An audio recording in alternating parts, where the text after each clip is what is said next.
Yung pinipili ninyo ay sa administrasyon. So hindi siya mabibinay effect kasi kakampi siya. Ang pinipili nyo yung magiging kakampi ng administrasyon eh. Ng analogy. Nakakainis. Bakit ganito ang mga nasa ano natin? Nakakainis. Sip-sip. O, panoorin natin na to. Sabi ng mga kabila ay, sa amin na kayo. No? Sigurado na kami.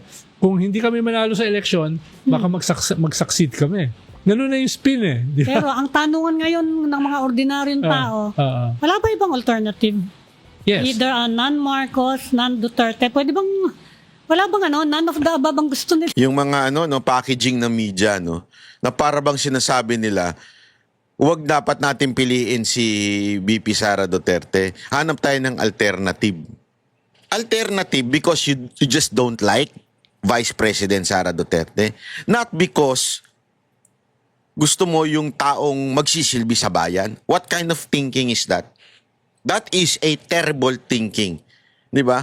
Dapat, kung sino ba ang pinaka magsisilbi para sa bayan? Yun eh. Hindi yung, hanap tayo ng alternative kasi ayaw natin si VP Sara Duterte. So, bahala na lang. Kahit sino na lang, basta wag lang si Duterte. Pangit ng prinsipyo yun. Prinsipyo yun ng mga bitter. Prinsipyo yun ng mga ayaw lang kay VP Sara Duterte kasi walang pakinabang sa kanyang gobyerno. Alam nilang hindi sila makakasipsip, alam nilang kinalaban nila si VP, kaya yari sila pag naging presidente. Wala silang pakinabang. Hindi dapat ganun ang thinking eh. Hindi dapat ang thinking, dapat yung presidente makinabang tayo. Hindi. Dapat yung presidente pagsilbihan ng bayan. Sino ang pinakamakakapagsilbi sa bayan? Sino pinakamakakaayos sa katarantaduhang ginawa ni BBM sa bayan? Yun dapat ang tanong. Sino aayos nito? Diba? Sino? Kasi alam mo, wala na eh. Ako talaga, sabi ko sa inyo, lalo na pag kayo bumabiyahe o di kaya OFW, alam niyo yan. Nakakadiri na ang Pilipinas. Nakakadiri na ang politika sa Pilipinas. Sobra na ho eh. Halimbawa ko na nga lang panoorin nyo yung sa Banat by 360 ko na tungkol doon sa Boss Ironman. Bakit to? It is not just about motorcycle. Yung Boss Ironman na issue na yan, na maraming kasi yun yung endurance racing or something like that eh. Yung endurance na kailangan 24 oras kang tatakbo, maabot mo yung lugar, something ganun. Iyan ay hindi lamang po nagsisimbolo ng mga rider o di kaya ng big bike. Yan po ay nagsisimbolo ng pagiging inutil ng gobyerno natin. Kasi itong gobyerno na to, napaka-inutil to the point, pag may hirap, kaya nilang suspindihin, kaya nilang tanggalan ng lisensya. Pero pag mga ganitong mayayaman po kasi mga membro at organizer nito eh. Yung Boss Ironman, mayayaman po yan. Kaya nga ibig sabihin ng boss is BMW owners, ano ba ito? Something like that. For safety and society, yun. Yeah? So ibig sabihin BMW owners yan. Wala namang mahirap na makakabili ng BMW. Sa totoo lang po. Hindi naman usay siya nagyayabang. Pero napakahirap naman pong bumili ng BMW. Bibili ka ng BMW na 1.3 million, motor lang. 1.3 million, may SUV ka na. Makakabili ka na SUV nun. Ba't ka bibili ng motor? Ibig sabihin, may pera ka talaga. So, anong punto ko dito? Itong mga to, mayayaman. Hindi ko alam kung bakit hindi masita-sita ng LTO, inaalalayan pa ng HPG. Ano to? Dahil ba pera-pera to? Dahil pag pumasok ka doon, pag nagrehistro ka, may bayad doon. So, malaking kita ng organizer. Nakakatanggap ba kayo, HPG? Nakakatanggap ba kayo, LTO? Kaya hindi nyo masita kahit ilang beses. Taon-taon na po yan ha. Taon-taon may namamatay. Pero hindi nakakasuhan ng organizer. Anong klaseng bayan meron tayo? Ang hirap sumunod sa batas kung pili lang ang pinanagot sa mga sumusuway nito. Ano ibig sabihin ko? Ikaw, ordinaryong rider ka. Diba? Sisitahin ka o kaya pinasusunod ka sa batas. Pero nakikita mo, yung mga big bike rider, yung mga organizer, nakakalusot. 'Di ba? Sa batas. So para sa iyo, ang hirap sumunod. Pero again, sinasabi ko, sumunod tayo, whether hindi sumusunod ang iba. Ang punto lang natin dito, ganyan sa Pilipinas.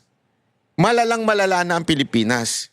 As in, kung sa cancer ito ay stage 4 na o stage 5 o kung meron mang ganun, stage 10 na. Malalang malala na ang Pilipinas. Kailangan na talagang ayusin ito. From the very core. Sabi ko nga sa inyo, SK pa lang, korupsyon na matindi. SK pa lang Lalo na sa mga barangay captain. Alam niya, tangin ng mga politiko, alam niyo yan. Kasi binibigyan niyo yan Huwag tayo maglokohan. Sila nagtutulong sa inyo at binibitbit niyo yan. Alam ko yan. 'Di ba? Kaya nga hindi kami manalo sa yung itong si Mocha sa election Bakit? Kasi hindi wala siyang pera. Hindi niya mabigyan yung mga barangay captain. Yung mga barangay diyan, hindi niya kayang bigyan. Umaasa na lang talaga siya sa mga taong naniniwala sa kanya. Kasi yun na nga doon pa lang corrupt na. Doon pa lang may bigayan na. So, what do you expect pag nandun pa sa taas? Ganun na kalala ang Pilipinas. Tapos, sasabihin na lang natin, wala bang iba dyang option? Bakit? Ayaw lang natin si VP Sara Duterte. Hindi dahil hanap tayo ng matino at magaling na presidente. Sana ganun matatanggap ko para sabihin ninyong, sa tingin ko, hindi matino at hindi magaling si VP Sara Duterte. Kaya hanap tayo ng ibang kayang ayusin ng Pilipinas. 'Di ba? Kung ganun ang thinking, okay lang. I will respect your opinion even if ibang opinion mo sa opinion ko. Pero yung para lang, wala bang alternative dyan kasi ayaw ko kay Duterte. Anong klaseng packaging yan? Kaya hindi alam nyo, sorry sa media nagsasalita na to itong babae Kaya wala kayong naaakit kasi ganyan ng klase ng utak ninyo. Utak na mga bitter. Utak na mga hindi nakapag-move on. Bakit? Kasi pinagbabayad yung mga media ng katax. Sinisita ni Pangulong Duterte ang media.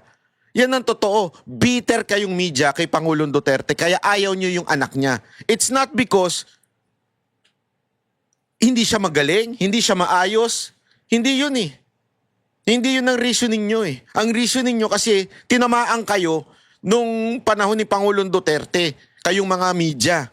Huwag mong kalimutan, Ami, most of the time, yung frontliner ay kabayong kapos. Yes. Ibig sabihin, pagdating ng dulo, History natin, ganyan. Oo, ganyan, di ba? We have a lot.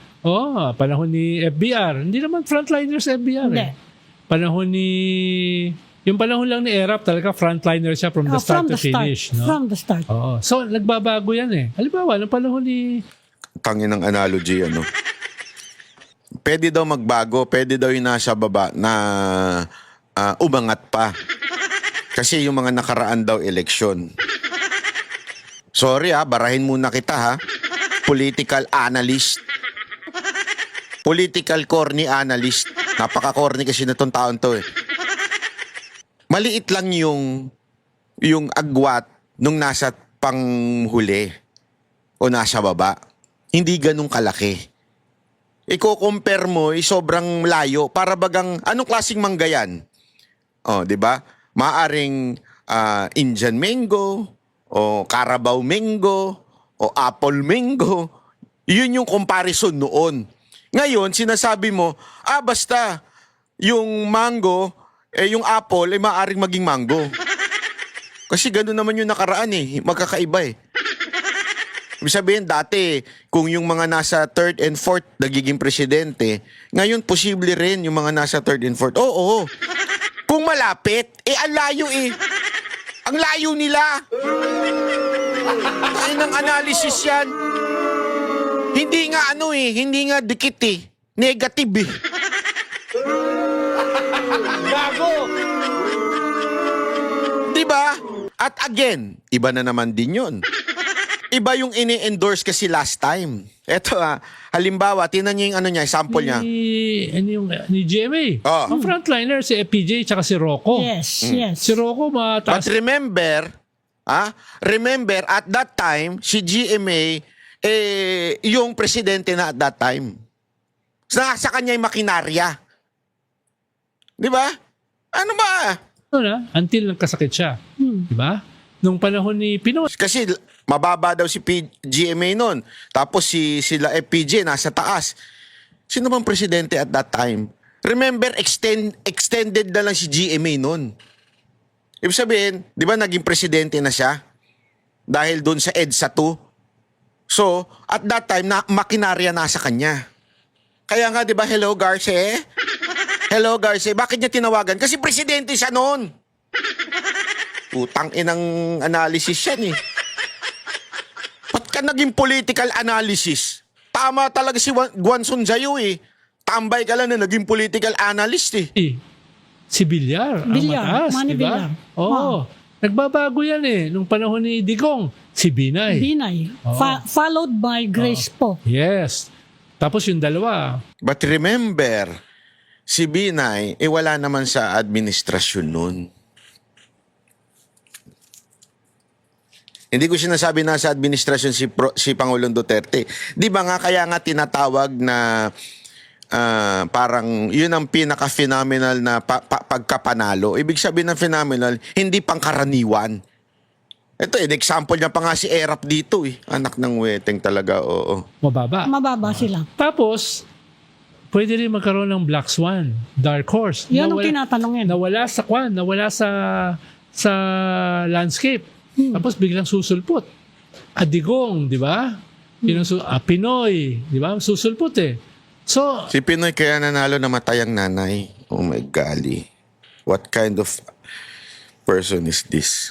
Alam mo naman yan sa Pilipinas. 'Di ba? May tawag nga diyan eh.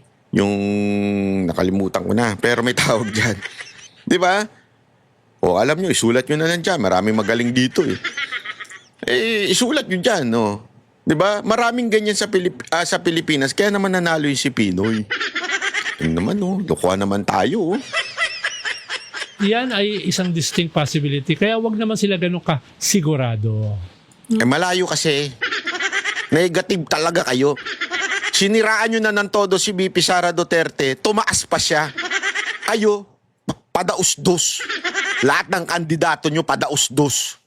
Meron ka bang nababalitaan? Because I know you are in touch with a lot of groups, ano? May nababalitaan ka bang, wala kami naririnig kasi mga pangalan eh. Although Well, siguro baka natatakot yung iba, no? Baka mabinay effect, ano? Oo, siyempre, ayaw mo i-underestimate ang mga tulpo. Oo. Di ba? Malakas din yan. Binay effect, wow.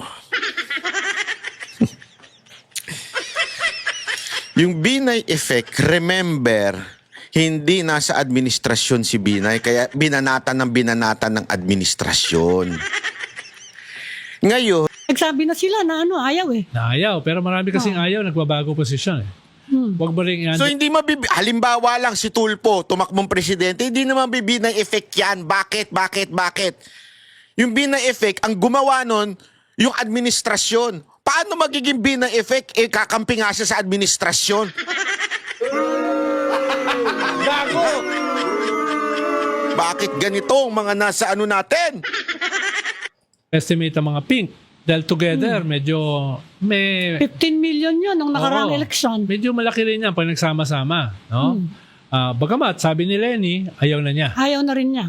Pero sabi rin niya, I will decide in 2027. Ibig sabihin may counting opening. No? Okay. Yan. Tapos, sa government, may nagpakilala na si John Vic. Pero Yes. meron ding nagpaparamdam na dalawa na baka mas mataas. Si Vince. Vince at saka si General Torre. Ayun! Sa ngayon kasi si General Vince, Torre General nasa gobyerno eh. And including General Torre, hayop! Ako, sigurado ako, hindi pipiliin ni Marcos si Torre. Bakit? Kontrolado ng Rimulya si Marcos eh. Di ba sinasabi nga ang later president ng administrasyon ni Marcos walang iba kung hindi si John Vic. At saka itong kapatid niyang si Boying. So, alam naman natin may alitang John Vic at saka Torre. At alam naman natin si John Vic may pangarap. So, malabo talagang piliin si Torre. Pero sana, umiral yung ego niya at tumakbo siyang presidente. Yun ang gusto ko. Tumakbo si Torre yung presidente. Torre, kakampanya kita. Pag tumakbo ang presidente, Ikakampanya kita laban kay John Vic para at least kayong dalawa maglaban. Huwag nyo na pangarapin maging presidente at manalo pa kay BP Sara Duterte. Malabo yun. Pero kayong dalawa ni John Vic, ang sarap yung pag-untugin yun. I mean, di pa untugin ha. Not literal. Pag-untugin pagdating sa labanan sa politika. Reflect also. Nababalitaan namin. So may mga nagpaparamdam. Kaya tingnan natin kung magkakaroon na ng traction this year. Pero lahat yan mangyayari this year. Hindi kaya may may go signal ni BBM, titingnan niya, sino kaya sa mga tao ko pwede? Posible, pero lahat naman kasi, ang tingin, hindi pwedeng dalawa ang lalabang kay Sara o tatlo. Kasi syempre naghahanap din si President Marcos ng tao na papalit sa kanya who is sympathetic to him. Pag nanalo si Sara, that's the end of the entire clan. Correct. Kaya kung wala siya, I think he will support anybody who can defeat Sara. Oo nga. Diba? Yun yung issue rito. Dahil kung manalo si Sara, iwa-wipe out ang mga Pinklawan. Wipe out. Iwa-wipe out Lahat. ang mga Marcos. Iwa-wipe out ang Yan lang ang dahilan nila kung bakit ayaw nila si BP Sara Duterte. Gago! Ang galing, di ba? Hindi, di ba? Ang galing ng kanilang explanation, paliwanag. Yun lang. Ayaw nila. Ayaw nila kay BP Sara. Dahil doon. Dahil daw iwa-wipe up. Saan naman lang, ayaw namin kay BP Sara kasi ganito, ganyan. Dahil pagdating sa ito ang kanyang paninindigan. Hindi eh. Labo talaga nito mga to. tulpo. Kaya lahat yan, nag-iisip. Dapat magtulong-tulong tayo. Isa lang. Dahil pag more than one, panalo si Sara. Sige. Bago natin, medyo, wala ka ba nababalitaan na medyo malakas? Well, indicatively, pag nakakasama ko si General Torre, dinudumog. Naku! Diba? Dinudumog siya eh. Kakatawa siya eh. Dinudumog, no? Promote ang pota. Dinudumog daw. Bakit? Alam mo kung bakit? Umu-order ng pares. Akala nila si Diwata. O baka naman gusto lang sapakin. Hindi ko sure ha. Kalokohan yung dinudumog. Huwag niyong gagawin yung kay Torre, wag ganun. Hindi tama yun, masama yun. Huwag niyong tatapunan ng itlog, huwag niyong tatapunan ng ihi. Masama yun, huwag niyong gagawin yun, ha? Hindi ako pabor doon. Masa, tiga Mindanao, di ba? Kaya yata siya natanggal PNP. Oo. Si Vince, medyo umaangat din, no? Malabo, Dahil bata, malabo naman yan. Wala naman, telegenic. hindi yung ganun tao. Ang tagal na sa gobyerno ni Vince, hindi naman niya pinangarap tumakbo. Ayaw ko, yun ang pananaw ko. Ha? Sa tingin ko, hindi naman niya. Yan sincere. Alam mo, matagal na yan kahit kay Pangulong Duterte pa nagtrabaho yan. Ganyan na magtrabaho yan. Kaya nga yan, nung pumasok yan, natuwa ako. It's because hindi siya political. Nagtatrabaho naman talaga yan tao na yan, kahit noon pa. Kaya maayos yan. Formative yung ginagawa. Biro mo, sa Maharlika, di ba? Yung lahat ng proyekto, pinupuntahan niya, tapos nagmumura. Tapos ngayon may campus tour. Aba, sabi ko, parang may plano. Di ba? Yung gano'n, no? So, at least for now, merong 3 o 4 na nag-iisip galing sa gobyerno. No? Pero pag bumuho si BBM, ang approval rating, syempre tatamaan sila. Oo nga eh. Di ba? Kaya it is in their interest na wag gumuho si BBM. No? Oo. Pero again, sabi mo nga, kahit sino pa yan, alam ng lahat na non-Duterte, dapat isa lang.